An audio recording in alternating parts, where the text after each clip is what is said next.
Carrie, you haven't touched your apple cake. Gives me pimples, Mama. Pimples are the Lord's way of chastising. Mama? Yeah. Mama, please say that I've got to start to try and get along with people better. What are you going on about, Carrie? I've been invited to the prom. Prom? Yeah, the senior prom. You know, everybody's going. It's that teacher that called, wasn't it? Please see that I'm not like you, Mom. I'm funny. I mean, all the kids think I'm funny. I don't want to be. I want to be normal. I want to start to try and be a whole person before it's too late for me to be. His name's Tommy Ross, and he's a very nice boy, Mom. No. And he promised to stop in and meet me before and hand me in my midnight. Mama, I'm accepted, Mama. No. I'm accepted, Mama. I'm accepted. Come to your closet. No. After all you've been taught, Everyone isn't bad, Mama. Everything isn't a sin. come to your closet and pray. Ask to be forgiven. He's a nice boy, Mom. You like him. You really like him, Mama. Boys. The boys. The boys. Yes, the boys. After the blood come the boys, like sniffing dogs, grinning and slobbering and trying to find out where that smell comes from. Where the smell is, that smell. Listen, I know where they take and their cars. I see it all right. Well, you're not going. Oh, he said I would. Tell that boy you're not going or we're going to move from here. No. We'll move from here and you'll never see that boy again. The rain's coming in. Mom, please sit and talk Let to it me. close the window. Mama, I'll get him. Please sit and talk to me.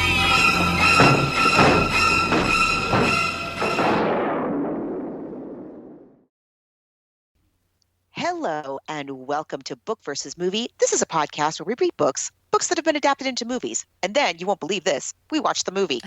And we try to decide which we like better, the book or the movie. I am Margot P. of ColoniaBook.com, and this is my good friend and co-host, Margot D. of Brooklyn Fit Chick. Hi, everyone. Happy Halloween. Happy Halloween! We love Halloween very much here at Book versus Movie. For those of you who've been with us a while, you know we always do very special October episodes. We've had a couple of really fun new ones that we've done this month, but this is a replay. This is, I have to say, one of my favorite books and movies that I think we've ever done. So a lot of people, as I remember when we did this, a lot of people mentioned in our Facebook group that they had never read this book, even though it is a Stephen King classic. Now, as I said a minute ago, we've done a lot of Halloween episodes over the years. We've been at this for over 5 years. We're running out of room. We're running out of room for all of our many episodes. And so we've put some of them behind a paywall on our new Patreon account. Yes, so you go to patreon.com, and that's patreon.com/book versus movie. You just spell that out, and you can see for yourself. We have 3 different options. We have a $1, a $3, and a $5 option. You could read for yourself.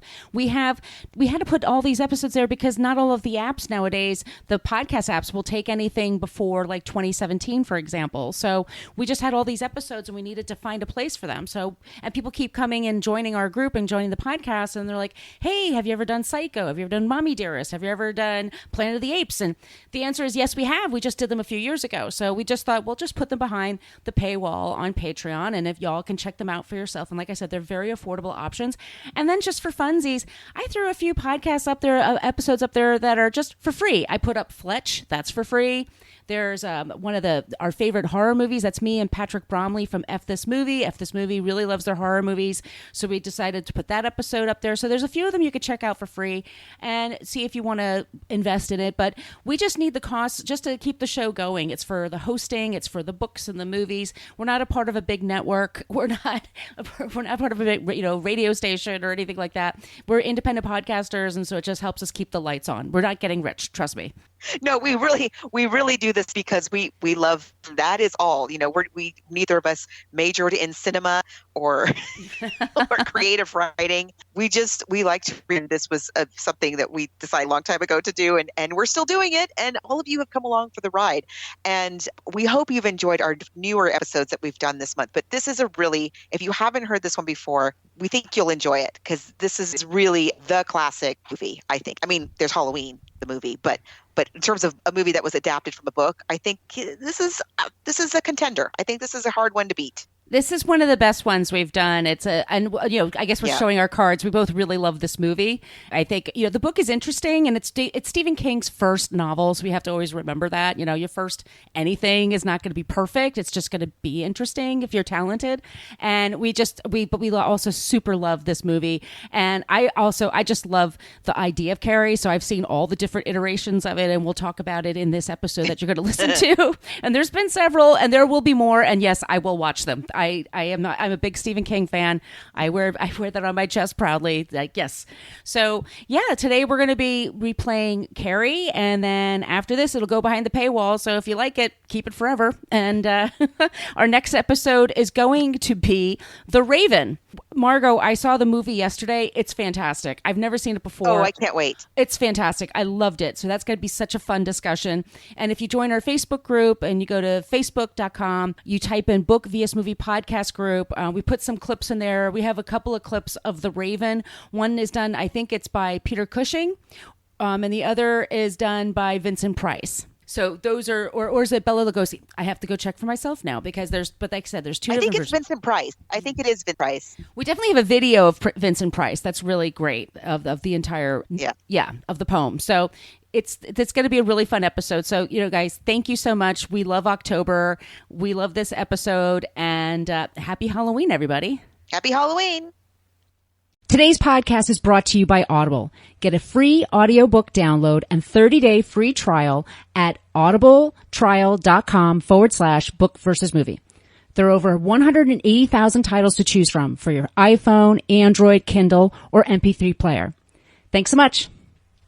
Carrie started out as a short story a magazine? It did. It just grew a little bit too long, and I threw it away, and my wife fished it out and said, this is sort of amusing. You ought to go on with this. And so I did. Is that exactly what she said? No, it isn't exactly what she said. She said it was really good, and she wanted to read.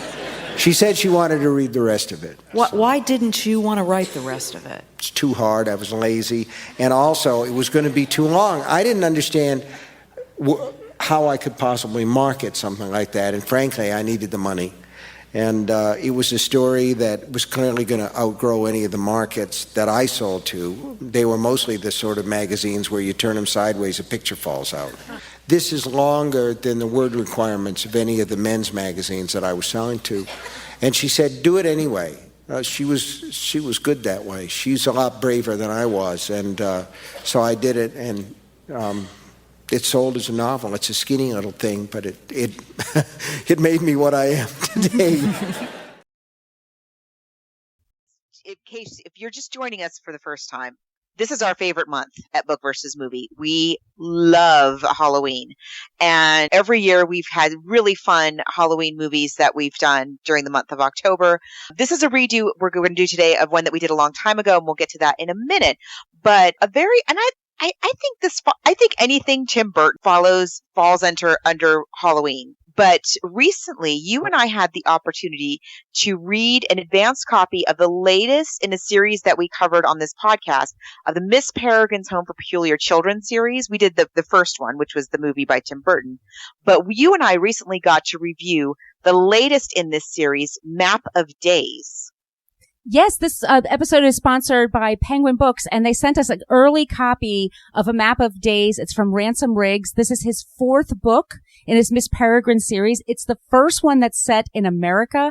And here's the thing. It's all of the same characters. And let's just say you haven't read the second or third book, or it's been a while since you've read those books. Trust me, once you start reading, you catch right up. He's such a great writer that you just sort of dive into the action.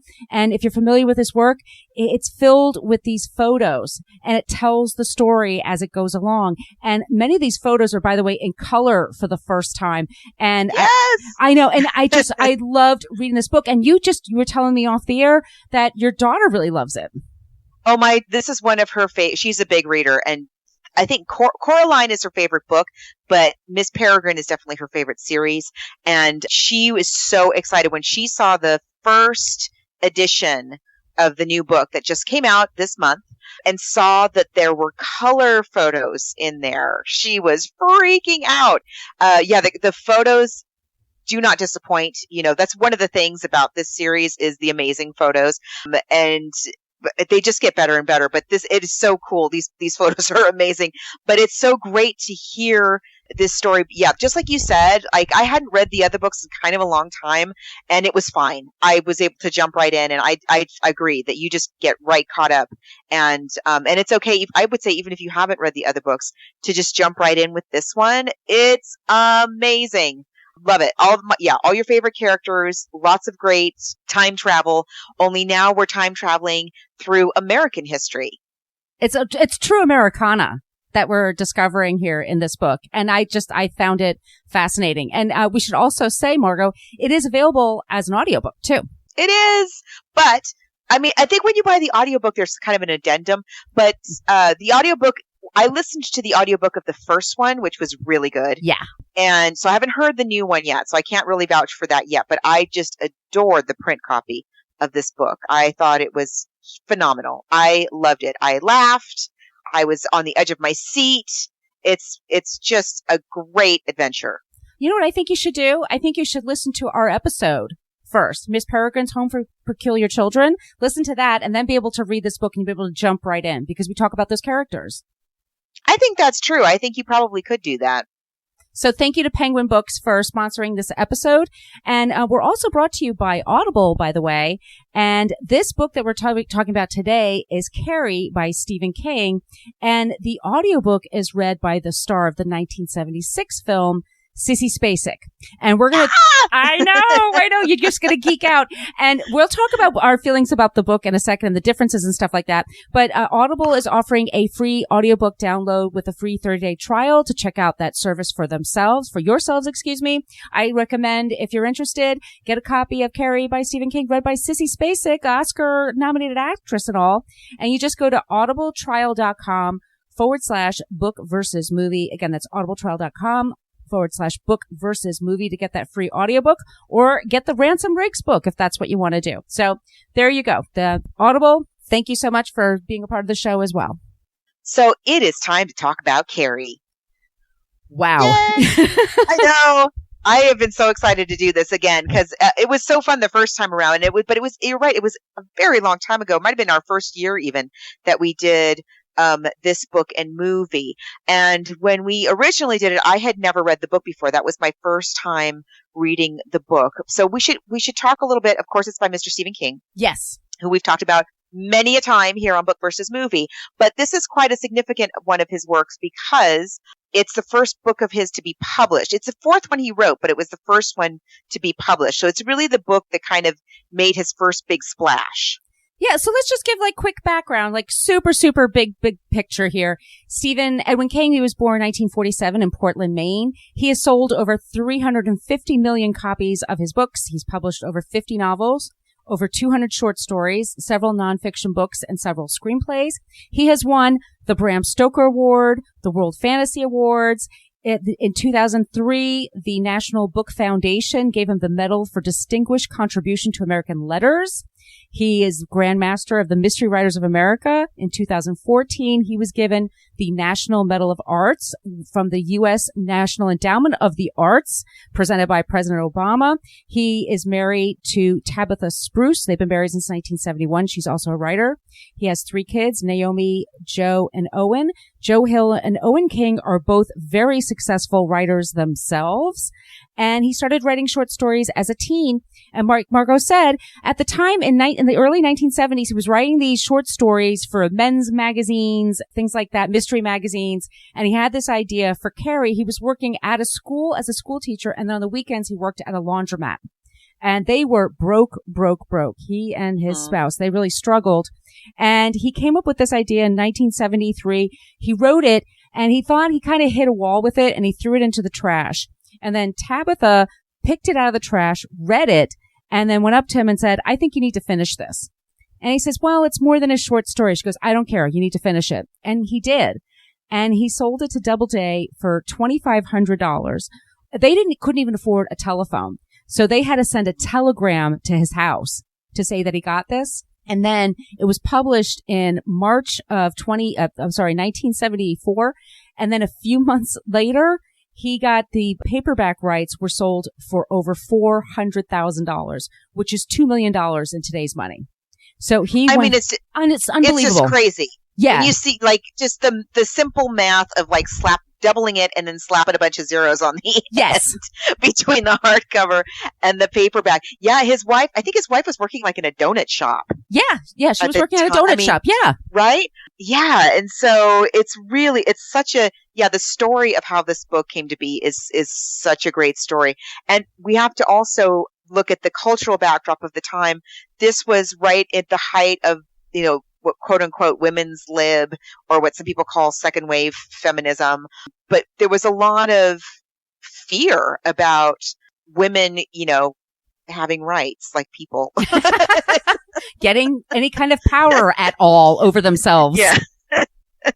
So, Stephen King is so great at taking common fears and unpacking them and peeling away the layers and examining them and putting them into very, very entertaining page turners.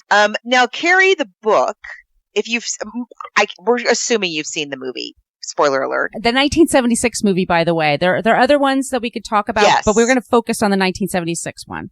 The original one with the incomparable Sissy Spacek. So the book is very similar to the movie, although, of course, like always, in a book, you have more room to go into a lot more things. So all of our same characters are there. Yes. All of the same characters are there. I should say that the book is dedicated to Tabitha, and it says, and I have my hardback here, my original here. This is for Tabby, who got me into it and then bailed me out of it. And isn't that sweet? The story is of a 16-year-old girl named Carrie White, Carrietta White. It takes place in Chamberlain, Maine. A lot of his stories take place in Maine. And her mother is Margaret White. And by the way, I have a friend named Margaret White. I'm sure there's thousands and thousands of them in America. But this Margaret White is a cuckoo, is a total coconut, as you would like to say. She's a Christian fundamentalist and who reads from a Bible no one's ever heard of before because she quotes passages that don't exist. Oh my gosh, it's crazy. And she has these cuckoo bananas passages that she's quoting from. I don't know what it is that she thinks she's quoting from, but yeah, it's great. Each character is so fascinating. The character of the mother is amazing in this book, even more than in the movie, I would say. The big difference, I'd say, starting off just like right from the beginning, as they are described, is that Carrie and her mother are outsiders and they're considered pathetic creatures. They are considered very unattractive. And I think he describes the mother. I wrote this down. She looks like the ass end of a truck. She is, we're just meant to, Carrie is very, I would say this in the book, very, very, very pathetic. She's described as having skin problems and just being so socially awkward that like she literally has no friends. And on top of that, she's raised by this mother who, is the father killed or the father is just not in the picture anymore? The father in the book? Yeah. You mean? Yeah. Yeah, it's more complicated. Right. You get a lot more background about the relationship between the mother and father. The mother, when she tells the story about Carrie's conception, it's a little different than in the movie. It's basically like rape. She's raped by the father in like a roadhouse. So yeah, I'm trying to remember now if he ran off or if he died. It's sort of, I can't remember which one it is. In the book, I don't remember. In the movie, he ran off with another woman. In the book, though, I think it's a slightly different way that he disappears. But anyway, he's gone. And he was horrible anyway to begin with. And so the mother kind of loses her grip, shall we say, and goes really, really not even fundamentalist Christian. It's not even that. Like you're saying, it's like way out in the deep end with some kind of idea of religion that she has, and also, forces Carrie into with her, just anything to do with not even sexuality, anything to do with the human body, anything to do with like independent thought is just completely, she does everything she can to just completely wipe it out. And I love in the book, this isn't in the movie, but there's a wonderful story in the book about when Carrie is a little girl. And there's this episode where like it's raining stones from the sky. And she's little. I can't remember what the circumstances like. Something about she was the dress she wanted to wear or something like that. No, she was looking at the neighbor. There was a neighbor girl that lived next door, and she was sunbathing. And and Carrie looked at her body because and Carrie's mother dresses in like these sackcloths, basically. Like Margos said, there's no sexuality going on at all. Like they're very very dour. And so that's right. She sees a girl in her bathing suit, and which she's never seen before. Right, and she's freaking out about that. Right, and this, by the way, so this takes place in the 60s. The story itself takes place in 1979. So Stephen King writes this to take place in the future when Carrie's in high school. But when she's a little kid, it's in the late 60s. And she notices her neighbor girl next door, and she starts asking her, like, oh, what's that? And the girl's like, oh, these are my breasts. And then Carrie's mother comes out and has a total freak out on Carrie. Very abusive to Carrie, by the way, verbally and physically. And Carrie, this is her first instance where she sort of manifests this rainstorm, but it's rock storm that hits the house. And it takes out the windows, and it just rains on Carrie's house. So Carrie, by the way, all of this, she's growing up in this horrible house that's horrible in every way, and everybody in the neighborhood knows about it. So she's considered kind of this freak, unfortunately, her whole life. I don't know if she ever had any normalcy. Like, apparently the parents didn't believe in sex at all. So why they even bothered getting married, I don't understand. But they did. Yeah, it's very strange. Yeah. It's a weird religion sort of thing. But then the father like snaps and rapes the mom. So, but yeah, so she, I agree. I don't think she ever has a normal day of her whole life, Carrie. Yeah. And so, so then we fast forward to the future, right? All the way in 1979. And just like in the movie, just like in the opening of the movie, there's the shower scene where she's in the shower and she gets her period. She has no idea what it is because, of course, her mother has never even hinted that this could be a possibility of something that could happen to her. And so she thinks she's dying. Right. She thinks she's bleeding to death, and she doesn't understand it. Scary. Yeah. And so, and a group of girls, they see that Carrie's freaking out in the shower. Well, basically, she gets out of the shower and she held her hands, to her crotch and then pulled it out, and she sees the blood, and she's running around to people with her hands all bloody, screaming. And at first people they're revolted by this whole thing. And then the meaner girls gang up on her, and then they throw sanitary napkins at her, and they yell, plug it up. And that's just awful, awful, awful. And finally the gym teacher, and in the book, she's Miss Desjardins, and in the other adaptations, she's Miss Desjardins. In the movie, she's Miss Collins. We'll talk about her difference later. But Miss Desjardins goes in there, and she tries to calm Carrie down, because Carrie's just freaking out. And she's hysterical. She's hysterical. So finally, the woman just slaps her just to calm her down. And then helps Carrie get dressed, go to the nurse's office, figure out what's going on. And later on, she feels terrible because she had the same ideas about Carrie. Like, Carrie is so pathetic. Like, it's hard to get sympathy for her because she's so draining, in her behavior and in her demeanor. So Carrie goes, they send Carrie home, and Carrie has to tell her mother that she has her period. Her mother calls it the curse. And, poor Carrie. And then this is when, and this is a big thing in the book, is that telekinesis. This is when Carrie learns she has this. Okay. And in this, now here we go. So in the early 70s, I don't know. Do you remember the show called In Search of? It was Leonard Nimoy. Okay. It's Leonard Nimoy, in search of whatever it was. In search of Bigfoot. Paranormal. Right. Yeah, Bigfoot. Paranormal. In search stuff. of the Loch Ness Monster. Right. Yes. And so there was this whole idea in the 70s of this, of telekinesis, of ESP, of being able to do things with your mind. And can the human mind move objects? Can the human mind do this and do that? And Stephen King kind of takes it to the next level, as he is wont to do. And his whole idea is like, well, what if there are people out there with TK, but they're being exploited. They're being, either kidnapped by our government to use for bad purposes, or they're kidnapped by another government, like the Russians, to use it against us. And are these people going to, what can happen to these people? We need to look out for them. We need to find out what's going on here. It's a whole thing. And so meanwhile, in the book, so Carrie's, all these girls get in trouble, and there's a big deal about they're almost going to graduate. There's going to be a big senior prom. Carrie's a senior, by the way. And so there's one of the girls is named Sue Snell. And Sue participated in the gang up on Carrie, but afterwards she felt really bad about it. And she has a boyfriend named Tommy. And she tells Tommy what's going on. In the book, Tommy Ross, he's a really nice guy. And when Sue tells him what she did, his first thing out of his mouth is, well, that's a shitty thing to do.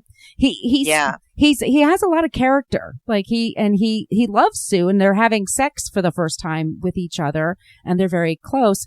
But Sue feels so bad about all of this that Sue decides, you know what? I'm going to have my boyfriend take Carrie to the prom. And it'll, make up for all the years of abuse and neglect and everything. That'll do it.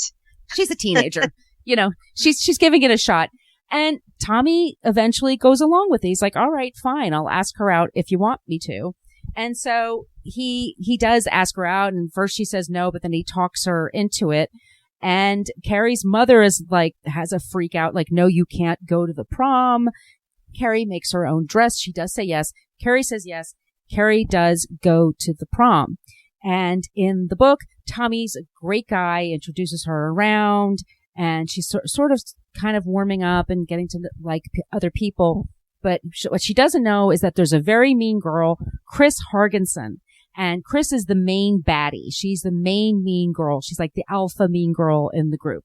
And she has stuck in her craw, like she hates Carrie just for existing. And she's mad because she can't go to the prom because she was being punished for attacking Carrie. All the girls were punished, so they had to take their gym class as their detention. And Chris is such an idiot that she screws that up, and then she can't go to the prom. And there's a whole thing in the book about her dad is a lawyer, and he's going to sue. But then the school says, yeah, well, you know what? Chris has had a lot of problems in the school, so good luck with that. So Chris and her boyfriend, who's this older guy named Billy, who's kind of a loser, they decide they're going to get back at Carrie. And so their big plan is, at the prom, we're going to take a bucket of blood and we're going to dump it on Carrie and Billy. And Tommy at the same time. There are actually two buckets in the book. And so that's what happens. They go to the prom. They win prom king and queen. They're on stage. The buckets drop. And then Carrie, and just like in the movie, Carrie is then dumped with it. And Tommy in the book, they're both dumped at the same time, but Tommy is actually killed by the bucket. It knocks him out. And once he's knocked out and killed and Carrie sees that, that's when she freaks out. And in the book, Carrie starts to kind of crawl away. She tries to run away. She's like so freaked out. And in the book, she runs out and somebody actually trips her, so she falls on her way out. So everybody is laughing at Carrie. This whole thing that her mother said, they're all going to laugh at you, they're going to make fun of you. That's what they start doing. And once she gets outside the prom is when she locks the doors and sets fire in there and the hoses, and she starts killing everybody. So that's how it happens. It's a little different than in the movie. And I was telling Todd about this. We were watching the movie last night. In the book, like in the movie, she kind of creates all her mayhem at the prom. Everybody dies. And then she walks out and she flips the car with Chris and her boyfriend, John Travolta. And, but in the book, it's much more extensive. Like she Godzilla's her way through the whole town. Yes. And destroys the entire town so that everybody but Sue finds Carrie. Carrie's been mortally wounded, and Sue finds her. Oh, Carrie's also telepathic. Yes. And so they have this telepathic conversation, and Carrie forgives Sue for thinking, Carrie forgives Sue for the mean things that she had done, and Carrie dies. And the town becomes a ghost town. Right. And there's a whole, congressional inquest into this whole incident. So there's this, what do we want to call it, motif throughout the book there's a lot about telekinesis, really a lot. And it's a lot of newspaper clippings and magazine It's a lot of clippings. newspaper clippings and fake government, dossiers. So, there's this framework where it's like the government's investigating what happened to this town, where this one girl went insane and Godzilla the thing to the ground with her telekinesis. And then there's also like his quote unquote historical accounts of other people, other possible cases of telekinesis. So that's another like big part of the book that is not in the movie at all. It's a bit much, the telekinesis stuff. Like, we don't need that. It's beating the dead horse a little bit. Like, just tell me she has telekinesis. I'm fine with that. I'm rolling with the story. She's telekinesis and she's got a crazy wacky mom. Go. I don't need to have like years and years of backlog of this kid could move a spoon and that kid could move a rock. I don't care. But the story is it's a great story. It's a very compelling story, and it's so well written. He does such a great job about writing about teenage girls and issues that women were facing at the time. And I know his wife has really worked on it with him a lot, but still, he's such a good writer, and he's such a sensitive, empathetic kind of a writer that you always just feel so much for his characters, I feel. Yeah, you do. I mean, and Carrie, like you said, like she has this, it's weird in the book, like she has this connection with other people in the town. Like she starts to connect with people there as she's, like you said, Godzillaing through Chamberlain, Maine. Like she goes, and so some people are kind of getting that psychic thing from her. So there's a whole section in the book where the police are investigating what's going on, and they're interviewing all the people, and they interview Sue Snell and everybody else. And like you said, like I'm okay with it just being ESP and I don't need to know anything about, you know what I mean?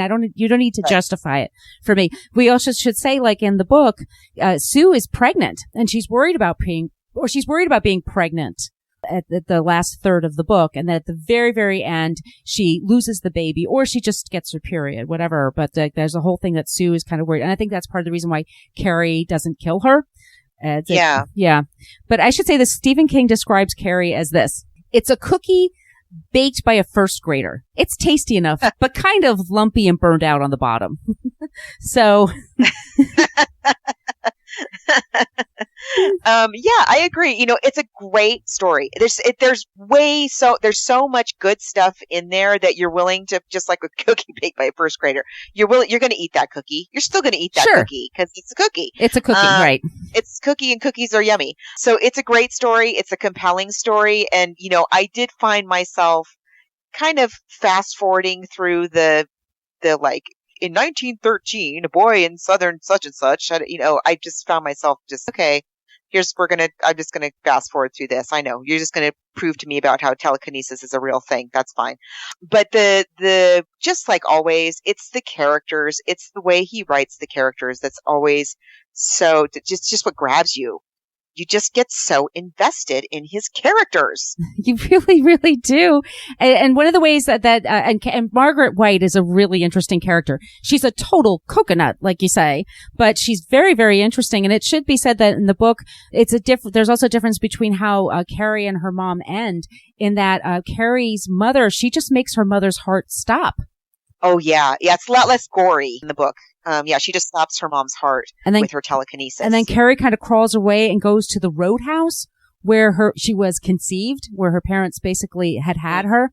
And it turns out that's where Chris and Billy are having sex right after in the book, Chris and Billy did not watch the destruction. They dropped the blood and then they got the hell out of Dodge. They left, and they were having sex at this roadhouse place, and then they get out, and then when they look out and they see into the town, oh my God, everything's on fire. And the same thing with Sue. Sue Snell is not at the prom in the book.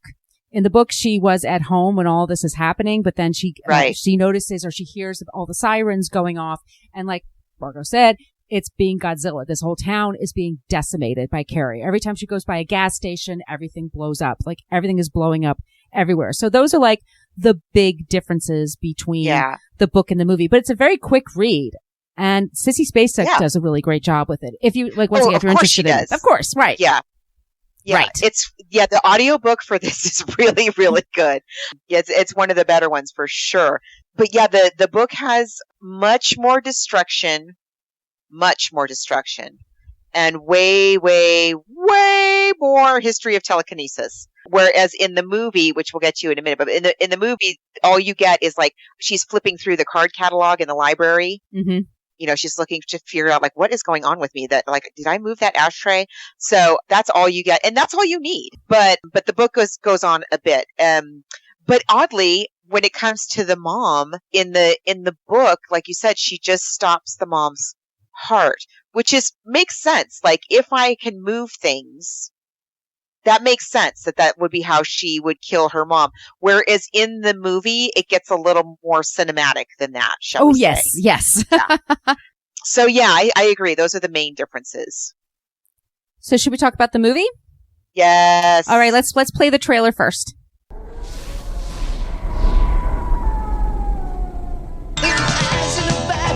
It's the night of the senior prom. The Bates High School gym is alive with excitement. Everybody is there, even Carrie White. The girl no one likes. We're all sorry about this incident, Cassie. It's Carrie! And everyone makes fun of her. The girl who lives in that creepy house with her crazy mother. Help the sinning woman see the sin of her days and ways. Show her that if she had remained sinless, the curse of blood would never have come on her. The girl with the strange power. If I concentrate hard enough, I can move things. But tonight, no one will laugh at Carrie. If you don't have a date for the prom next Friday, would you like to go with me? She's with the best-looking boy in the senior class. He's trying to trick me again. She'll be voted queen of the prom. You know, I can make sure that you don't hurt Carrie White anymore. For Carrie, it will be a dream come true. For everyone else, it will be a nightmare. Carrie. A new film by Brian De Palma. Based on the chilling bestseller. Starring Sissy Spacek, Piper Laurie, and introducing John Travolta in his first motion picture role.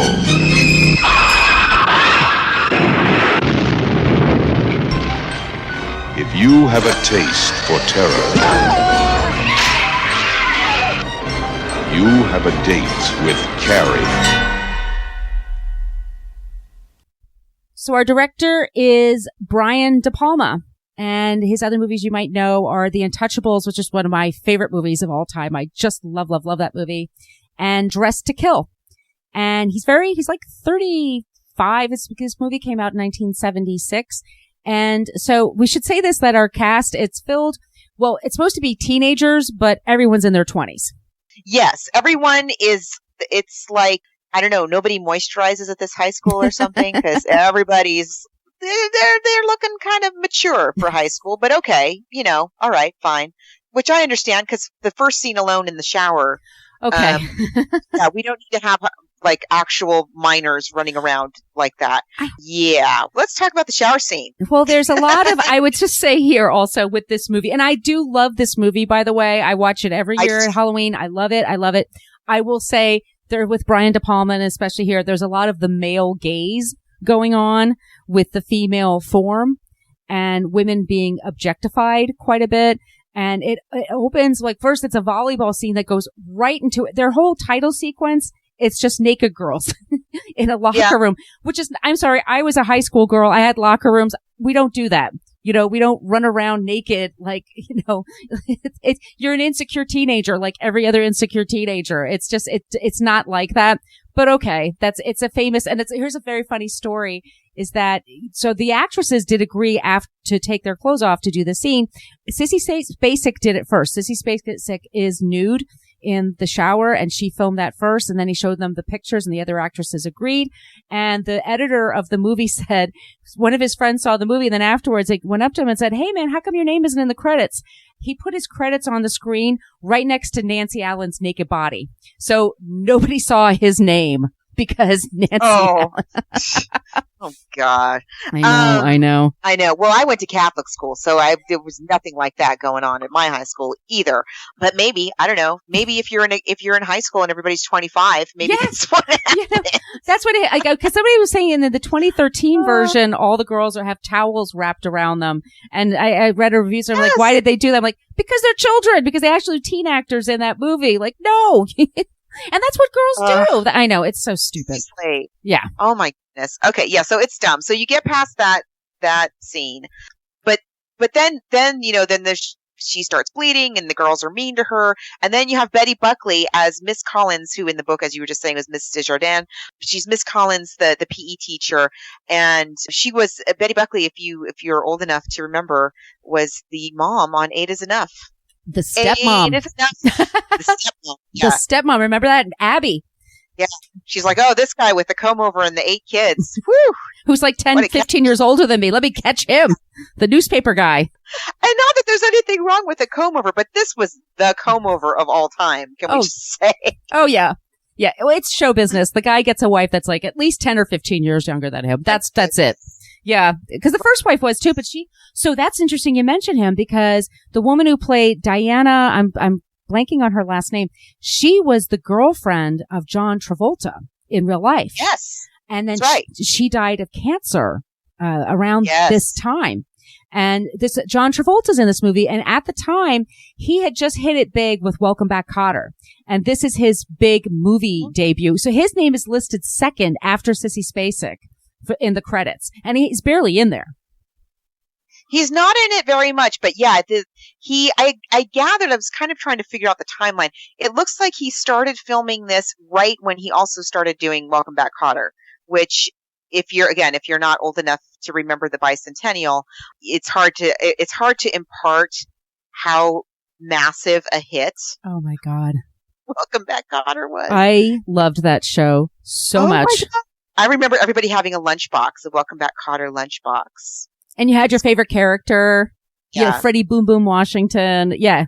He played Vinnie Barbarino and he was dressed as, he was in his Vinnie Barbarino outfit when he auditioned for this movie. And that's why one of the reasons they picked him, because he looked younger. Because he was either 24 or 34. I can't tell by my notes how old John Travolta was at the time. But, yeah, but Sissy. Here, let's see. Yeah, look it up. Sissy Spacek was 25. It's 22. 22. Okay. And so Sissy Spacek was 25 when she filmed this. And by the way, Sissy Spacek, we talked about her in Castle Rock when we did that TV series recap. And she was also in The Help. We covered that a long, long time ago. She was actually homecoming queen at her prom. And she is a phenomenally beautiful woman. So they don't, with all of the Carries that have come since then, none of them are as described as she is described in the book. They sort of just make her like a pretty lady that just lacks confidence. Yeah, which is that's fine. Very true. Yeah, which is fine because it's movie town. I know, but yeah, you're right. In the book, Carrie is not Sissy Spacek. She does not scrub up so well. No. So it's not. Yeah, like when Sissy Spacek in the movie, when Sissy Spacek is up there with Greatest American Hero. What is his name? William Catt. Mm-hmm. Who was the son of Della Street. Right. Perry Mason. What's her name? You know, from Perry Mason, the one woman in Perry Mason, Della Street. Anyway, he was her son and starred in Greatest American Hero. And anyway, so when she's up there with him, like they look like beautiful California prom king and queen. Like they are gorgeous. They are the epitome of 70s beautiful. She looks like a shampoo commercial. Oh, absolutely. And so, no, it's not like, oh, it's the little homely girl with the super handsome guy, which is what's happening in the book. Yeah, I agree. It's Hollywooded up, but okay, fine. Which is fine, right? It's fine. Okay, Piper Laurie. Oh my God! So I love Margaret White is Piper Laurie. Piper Laurie, by the way, this is 1975 or 6 when they were filming this movie. It was released in like Christmas of 1976. So Piper Laurie, she was in The Hustler in 1961 with Paul Newman, and she retired from film acting. This was her big return, like 15 years later. She was married. She was lived up in Woodstock. Her husband was a movie reviewer, Joe Morgenstern, and she was living a quieter life. And then she got this script, 43 years old, and then so she read it, and she hated the script, by the way. But her husband said, you know what? I hear Brian De Palma's going to do big things, and he does a lot of comedy. He likes comedic touches in his movies. So maybe it's like a black comedy. So Piper Laurie thought she was filming a black comedy. So she treated it like it was a goof. So she went super over the top with her performance. Yeah. And it wasn't until very broad. Super broad. And and then she tried to add more comedic touches to it. And that's when she said Brian De Palma had to take her aside. Like, do you understand? Like, this is a drama. This is a thriller. And she laughed because she's like, oh, stop it. And then she found out, oh no. And then she thought should stop. He says, no, keep doing what you're doing. It's great, but it's not a comedy. Like, it's serious. And she and Sissy Spacek were both nominated for an Academy Award. And I think their scenes together are incredible. Those are my favorite scenes, are the Sissy Spacek and Piper Laurie scenes. They're all, those are all my favorite scenes. You know, the one she drags her into the closet. The one I love when she's at the sewing machine. She's like, da, da, da. She said that Piper Laurie is sewing. What is she sewing? This is the first thing I want to know. Like, what on earth are you sewing? Another cape? What are you sewing? La, la, la, la, la. And she's singing like her hymnal songs at the sewing machine, this ancient sewing machine. And Sissy Spacek comes out of the closet and comes and kisses her goodnight. And then the scene when she's getting ready for the prom, Carrie's getting ready for the prom and the mom's trying to stop her. And Carrie is telekinetically pushing her onto the bed. I love it. Her face, like, every time. It's so great. They're wonderful together.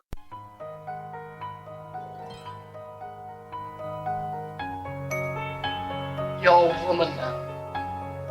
Why didn't you tell me, Mama? And God made Eve from the rib of Adam. And Eve was weak and loosed the raven on the world. And the raven was called sin. Say it. The raven was called sin. Why didn't you tell me, Mama? Say it. No.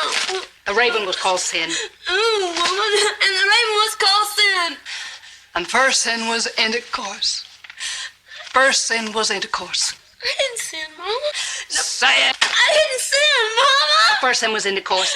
First sin was intercourse. First sin was intercourse. And the first sin was intercourse, Mama. I was so scared. I thought I was dying. And the girls, they all laughed at me and threw things at me, And Mama. Eve was weak. Say it. No, Mama. Eve was weak. No. Eve was weak. No. Eve was weak. Say it. No, woman. Mama. Say it. Eve was weak. Eve was weak. And the Lord visited Eve with a curse. And the curse was a curse of blood. You should have told me, Mama. You should have told me. Oh, Lord, help the sinning woman see the sin of her days and ways. Show her that if she had remained sinless, the curse of blood would never have come on her. She may have been tempted by the Antichrist. She may have committed the sin of lustful thoughts. No, Mama. Oh, don't lie to me, Carrietta. Don't you know by now I can see inside you? I can see the sin as surely as God can. We'll pray. No. We'll pray, woman. No. Pray to for our lost saving souls. God visited the curse. This was the and he visited the second curse. And this was the curse of childbearing. And he brought both pain and sweat and blood. It's so dramatic. I mean, it starts like you meet her when she comes in, and Carrie comes home from school. She'd been through this very traumatic experience. Oh, the whole thing, the creepy Carrie, Carrie's walking home, and the boy that's riding the bike, and he says, creepy Carrie, and then she good for her, she knocks him off his bike because he's being a brat. But that's Betty Buckley's voice. That's saying creepy Carrie, creepy Is Carrie. it? Yes. And Wow. I have no idea why they did that, but they did that. But then, so Carrie comes home and she says to her mom, and her mom, oh my God, whacks her in the head with the Bible and gives her this whole speech, how Eve sinned. And that's how you meet Margaret White, and she's terrifying. Yep. Yeah, she is.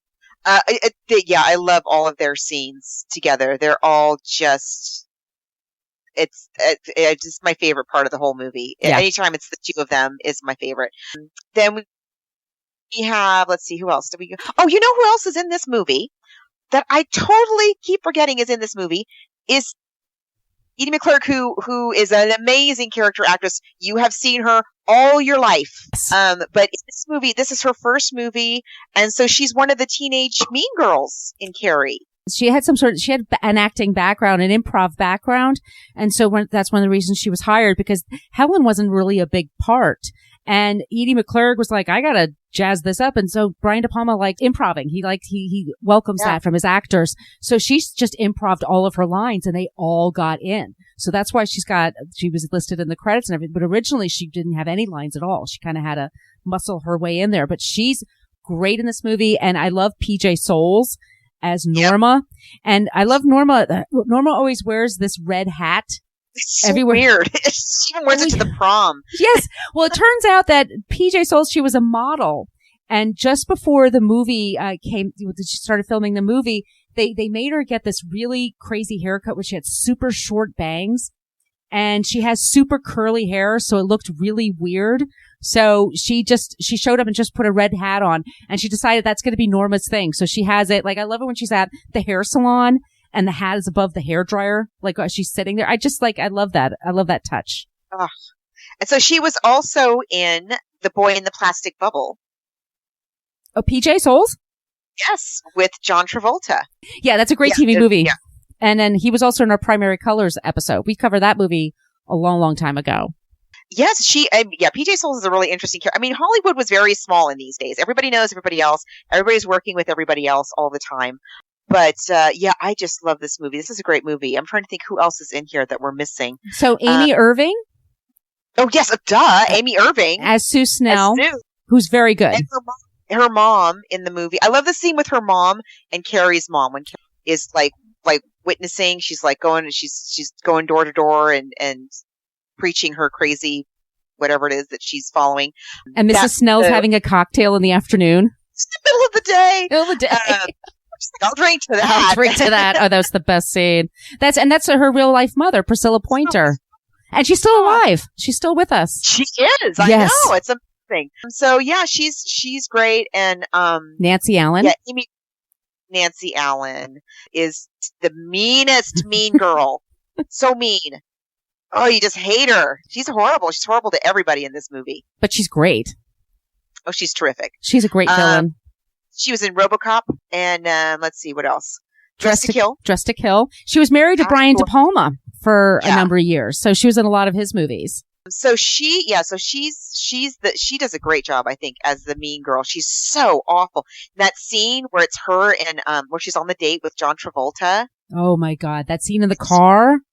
Oh, okay, we should say also there's a lot of domestic violence going on here. There's a lot of slapping and hitting going on in this movie. You could never get away with today. No, this is very true. Yeah, John Travolta hits her like a few times and she's awful and she's just, you just hate her. So she's great. And I know this movie is so fun. I just love it. I love all the 70s sets and costumes. I'm willing to suspend my disbelief that all these like people who should be in the workforce are in high school. I love the scene. It's early on when Carrie first has her period and she goes in to see the principal and he keeps calling her Cassie. Oh my God. It's so obnoxious how he does that. And he's like smoking right in her face. And because people used to do that. Oh yeah. You go into the principal's office, he would be smoking. Remember the teacher's lounge? When you were a kid, you would walk by the teacher's lounge. It smelled like an ashtray. Yeah, this whole like of smoke would come out of the teacher's lounge. Ew. Ugh. Mine was a teacher, and she didn't smoke, but I used to always have to, go with her just to her school and go with the teacher's lounge. I hated it because the smoke was so gross in there. People used to smoke all the time everywhere, and so yeah, it's so gross. He's like, Cassie, so Cassie, and she's like, Carrie, Cassie, like I was saying. And so she flips his ashtray. Yeah. There used to be ashtrays everywhere. People used to smoke everywhere. It was not a big deal. So we should say Tommy's a little bit different in this movie, played by William Catt. He's a little snarkier. He like the book Tommy is kind of on board with all this. Movie Tommy needs a little bit more talking into, and Sue has to just sort of convince him to do it. But he does. I mean, it takes him a couple of tries, but Carrie eventually gives in and decides she will go to him. And I love Miss Collins in the movie because she is somebody who, this is also another thing, like she defends Carrie. She's supportive of Carrie. She's Carrie's friend the whole time. And then she gets killed in the end. Yeah, she does. She does. And in no other version does she get killed. No, she does not. No. No, in the book she doesn't die. Well, what do you want to know? Why Tommy asked her to the prom? Well, I asked him to. why? What for? What could you possibly have had in mind? I thought it would be a good thing for Carrie to get her to join in with a few things and be with people. Make her a part of things? Right. Come on, Sue. We're not that stupid. Neither is Carrie. I don't know. You mean you're not gonna go? You're just gonna stay home and miss your own senior prom? Come in. What is it? Just the attendance sheets, Miss Collins. Thank you. You know you can't go without a date.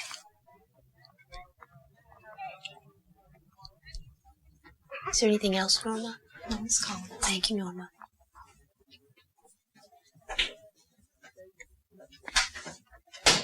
Which brings us to you. Miss Collins, I have to get the prom. Well, it's too bad, isn't it? If you don't mind, this is between Sue and I. Oh, but I do mind. Unless, of course, you'd like to continue this little discussion in Mr. Morton's office. What is the big deal? Because it is a very big deal for Carrie White, and you know it. Well, she already said no anyway. Yeah, well, with a little effort, you can change that. Don't count your chickens. Just don't try. Fine. I won't try. Wait a second, it's not fine. You can't order someone not to take someone to the prom. Well, you know, I can make sure that you don't hurt Carrie White anymore. We're not trying to hurt her, Miss Collins. We're trying to help her. How?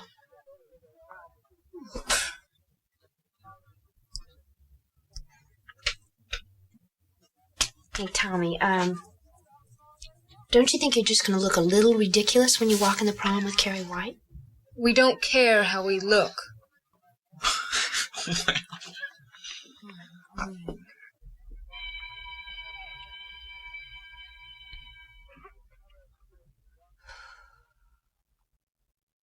And in the book too, she's more complicated in the book than she is in the movie. But I love Betty Buckley in this movie too. Like, she's really there for her. She's really somebody that, you know, really sees Carrie and really tries to help her. And yeah, I love that scene where they're at the prom and they're just talking. I like that scene a lot. Yeah. Well, it's funny. This is like, somebody pointed this out to me. It's so true. Like, this movie kind of operates on a level, like, you get lulled into it. Like, almost you go, like, you're falling asleep to this movie, especially at the prom sequence. Like, the orchestra, like, builds and they're dancing and they're dancing and it's round. And then all of a sudden, all hell breaks loose. And it's a total tonal shift. And I think that's part of what makes it great, because it just comes out of nowhere, right? It just, all of a sudden the energy's completely different. It's frenetic. You don't know where it's coming from.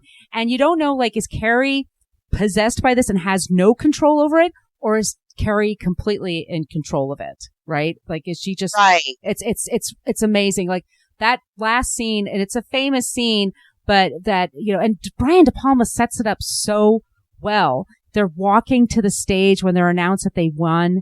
And then you see John Travolta and Nancy Allen under the steps. And then you see the rope. And then in the movie, Sue Snell comes over because she wants to just see them get crowned king and queen, just to see what's going on. And then she notices what's going on, and she's trying to warn everybody, and she gets thrown out. And just as she's thrown out, that's when Carrie, like, loses it. And that's when, like, the blood drops. It's just incredible.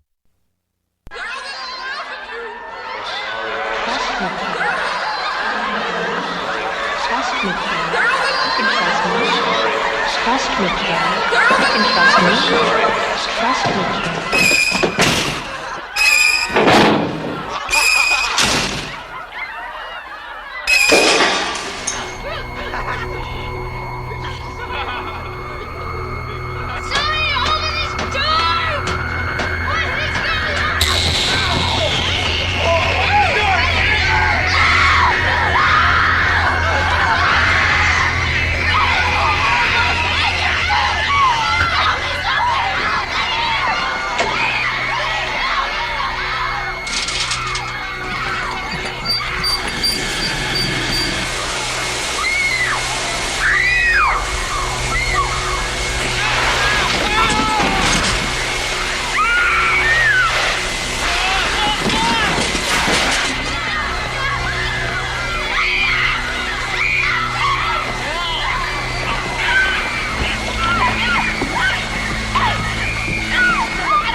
It's done so well. Yeah, I agree. The timing and the pacing of the movie in general, but that scene in particular, I completely agree. Yeah, you totally get lulled into this high school prom.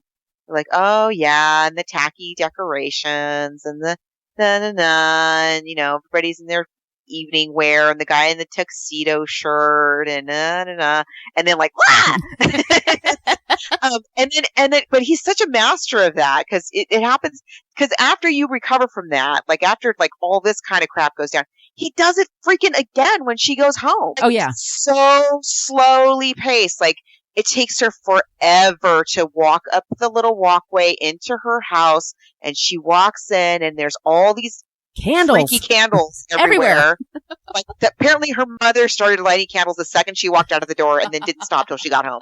And like there's hundreds of candles, and it takes over her a long time as she's walking through the house, walking among all these candles, and then finally comes upon the mom, and then that fantastic scene where they're praying and the mom stabs her.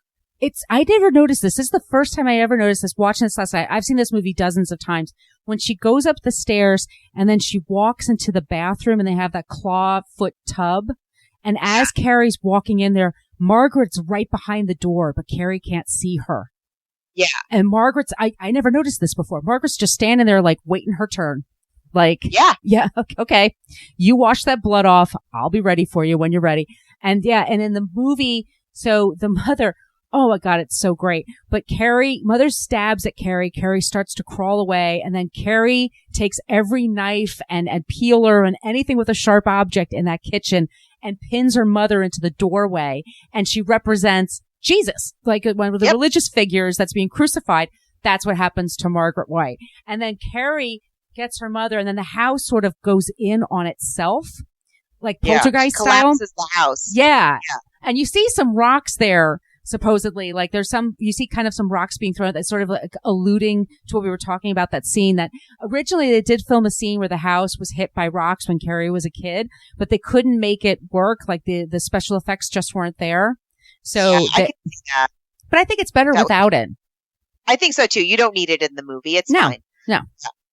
And so Carrie, so what happens, and this is another thing, like, so everybody dies and Sue and any kid that wasn't at the prom is okay.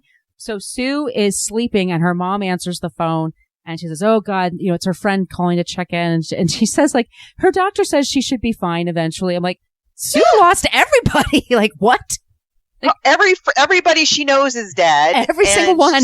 She probably feels partly responsible because she was trying to stop it and she wasn't able to. And she was the one who told Tommy to ask Carrie to the prom. Yeah. And but she's young enough that she'll forget all about it in time. Yes. She's 25. Like, really? I know. This was psychology. This for females in 1973 is what we're talking about here. Not very evolved. So yeah, and but I love that scene too. I love that phone conversation. It's like just the icing on the cake. And then we find, so in Sue's dream we find out, but Sue Snell is walking and she sees a graveyard and she sees, or the house where Carrie used to live is there.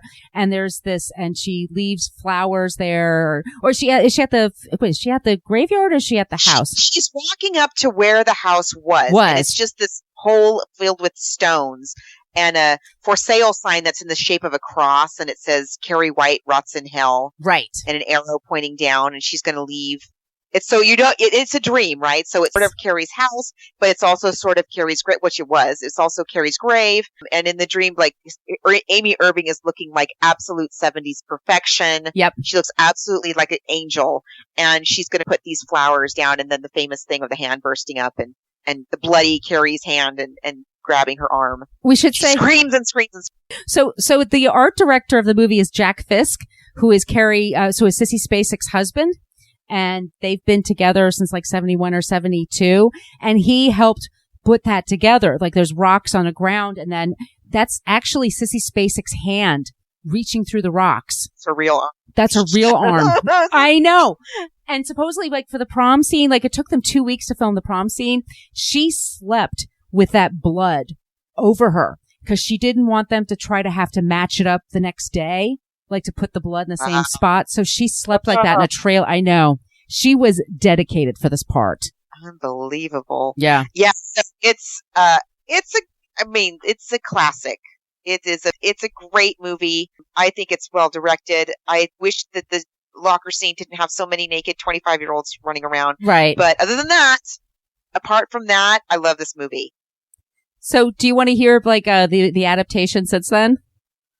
Oh yeah, let's real go quick. over that. Real quick. Yeah. So okay, so there's 1999, there's The Rage, Carrie 2, which has Sue Snell, Amy Irving is in there. It's not good at all. Don't even bother with that, you guys.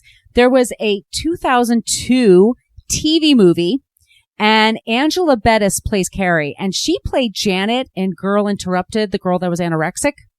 And she's in a movie called May, which is a horror film. She's excellent as Carrie. They have Patricia Clarkson as Margaret White. They have Rena Sofer as Ms. Desjardins. And then they have actually a person of color playing Sue Snell. And her name is Candace McClure.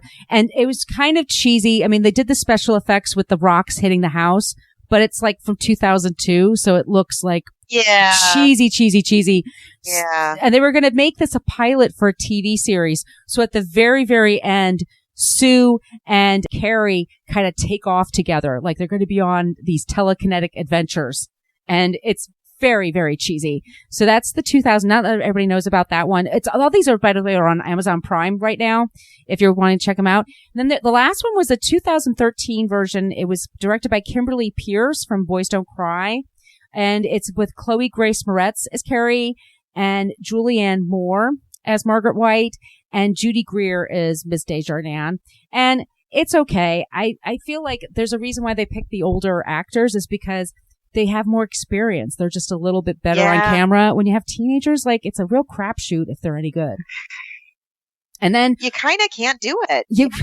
And then there's so this is actually the 30th anniversary. There was a Broadway musical based on Carrie, and 1988, and it premiered on Broadway, and it's known as one of the most notorious flops in Broadway history.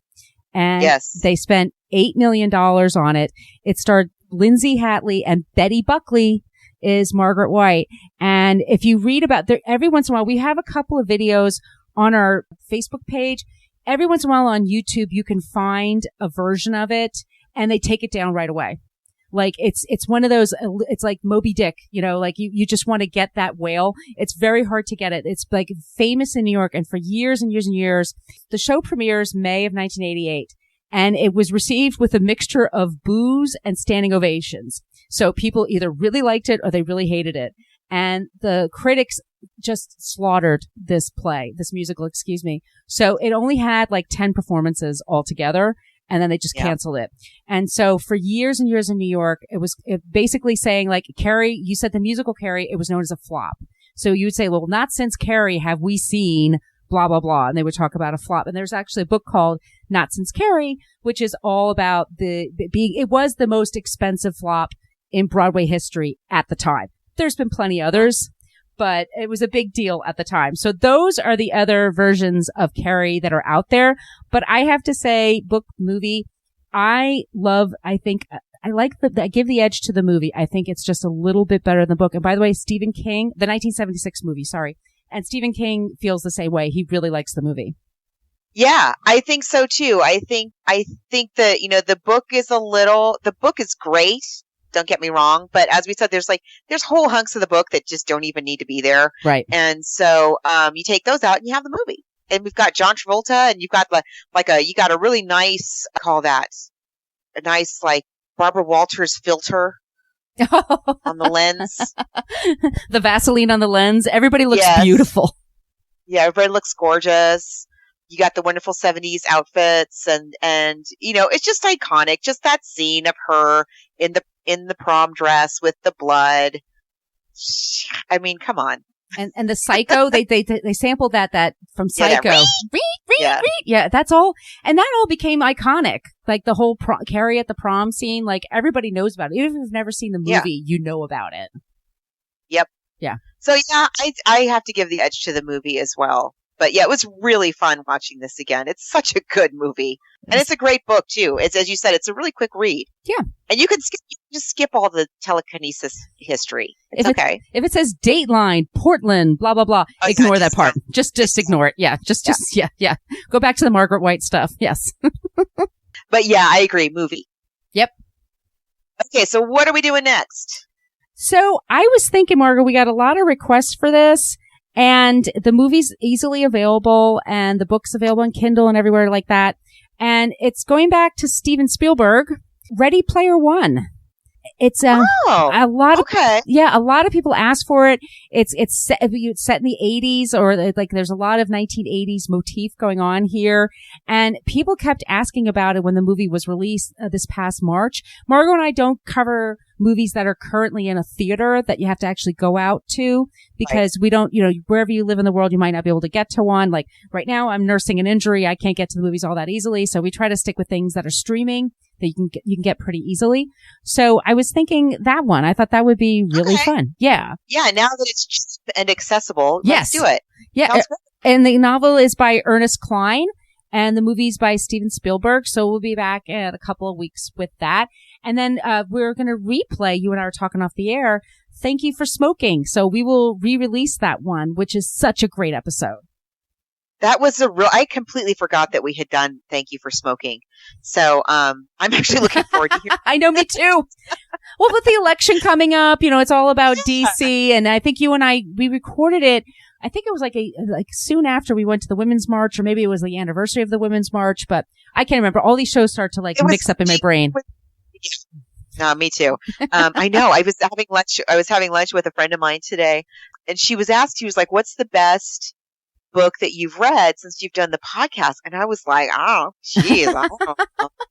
And I had to say, really though, so many of the movies that we've done are based on masterpieces of fiction, so it's kind of hard to say, like To Kill a Mockingbird just won the Great American, it just got named the best American novel of all time.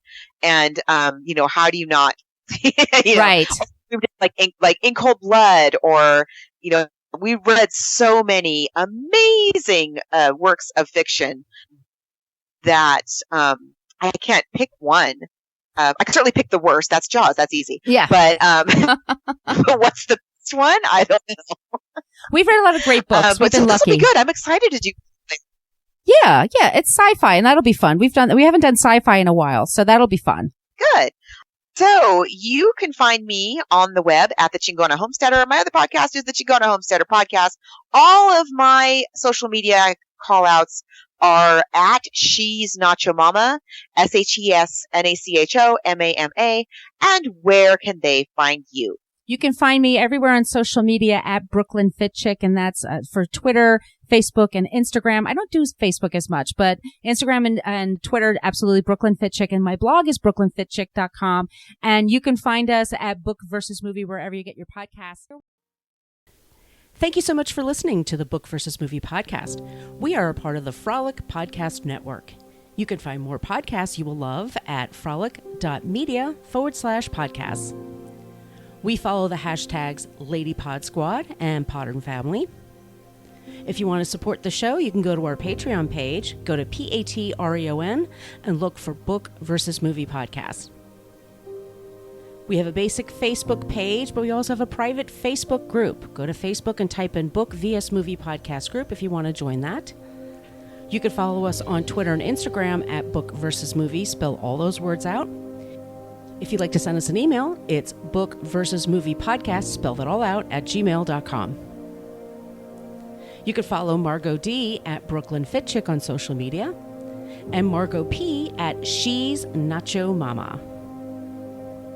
Thanks so much again for checking out our show, and we'll be back soon with a new episode.